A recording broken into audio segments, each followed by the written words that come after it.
কৃষি দাবিদার। আজ আমরা এখানে দাঁড়িয়েছি এক ভয়াবহ অন্যায়ের বিরুদ্ধে। অবিলম্বে বাতিল করতে হবে। দেশের বৃহত্তর মহাপরিচালক জাহেদ কামালকে তার পদ থেকে অবসর করতে হবে। হঠাৎ করে তাদের হাজার হাজার বেতনভুক কর্মীকে আইনের আওতায় অন্যায়ভাবে চাকরিচ্যুত করেছে। এই কর্মীরা সাংবাদিক ভাইবৃন্দ বছরের পর বছর মানুষের কল্যাণে, ধন্যবাদ জানিয়ে গ্রামীণ উন্নয়নে, সকল কর্মচারী দরিদ্র জনগণের পাশে থেকে সরকারের প্রতি আমি কাজ করেছেন। আহ্বান জানাই। অথচ ভাইদেরকে ধন্যবাদ জানাই। তাদের বিন্দুমাত্র কৃতজ্ঞতা না দেখিয়ে তাদের সার্ভিস বেনিফিট, প্রাপ্য বেতন, আমি নিজে একজন গ্র্যাচুইটি আবেদন করছি, কিছুই না দিয়ে আমার অভিযোগ রাস্তায় ফেলে দেওয়া হয়েছে। আমি ড্রাইভিং লাইসেন্সে শুধু তাই নয়, করছিলাম, আমার চাকরি হারানোর এই মানুষগুলোকে এবং আমার মেয়াদ শেষ উল্টো অপরাধীর মতো দেখানো হয়েছে। পরে ভয়ভীতি দেওয়া হচ্ছে, আমি সাথে সাথে হুমকি দেওয়া হচ্ছে। পাইছি, যেমন এক লগ্ন শোষণ ও ড্রাইভিং লাইসেন্স তো মানবিকতা। সাথে সাথে আপনার ইয়ে দেয় না, বন্ধুগণ, দেয় না। আশা এনজিও এই কর্মীরা আমি মাঠে কেউ 10 বছর, কেউ 15 বছর, কেউ বা নিয়ে দাঁড়াইছিলাম। আবার 20 বছরের বেশি সময় ধরে সেখানে কাজ করেছেন। আমি মহাপরিচালক তাদের সব অনুরোধ করছিলাম আর আত্মত্যাগ দিয়েই এই প্রতিষ্ঠান আজ এত বড় হয়েছে। দেশে বিদেশে কোটি কোটি টাকার প্রকল্প চালাতে পারছে।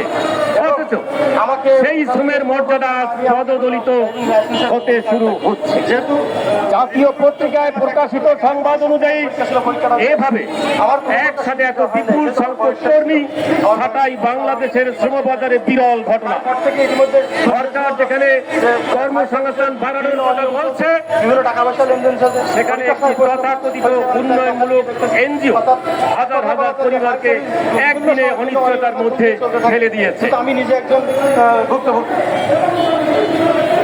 এখানে প্রশ্ন উঠেছে, এনজিও গুলো কি মানুষের উন্নয়নের জন্য নাকি মুনাফা আর কর্পোরেট স্বার্থ রক্ষার জন্য?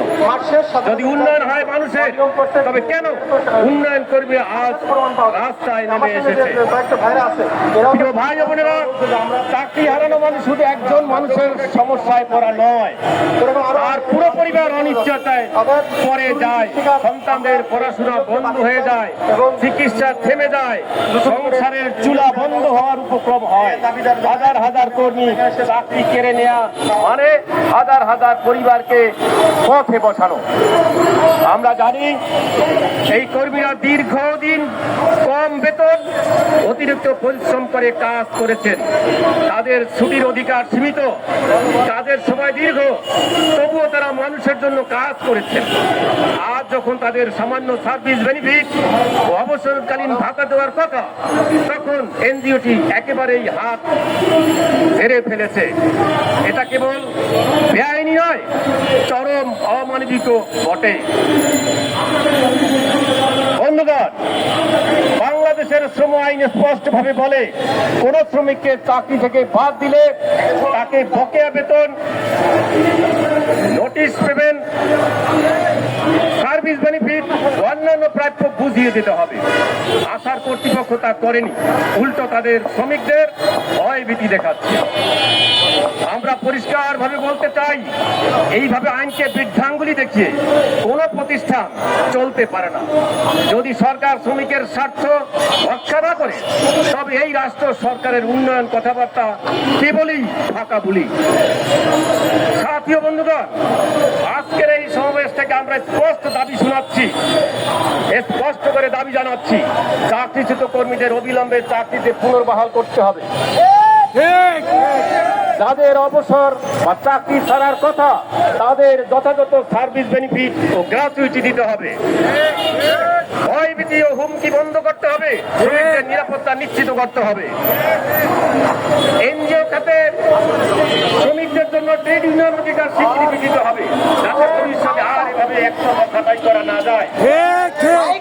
সরকারকে অবশ্যই এই ঘটনার তদন্ত করে দায়ী কর্তৃপক্ষকে জবাবদিহির আওতায় আনতে হবে। আমরা মনে করি শ্রমিককে বাদ দিয়ে কোনো উন্নয়ন হয় না, বরং শ্রমিকের শ্রম আর ঘাম আর ত্যাগের মাধ্যমে প্রকৃত উন্নয়ন হয়।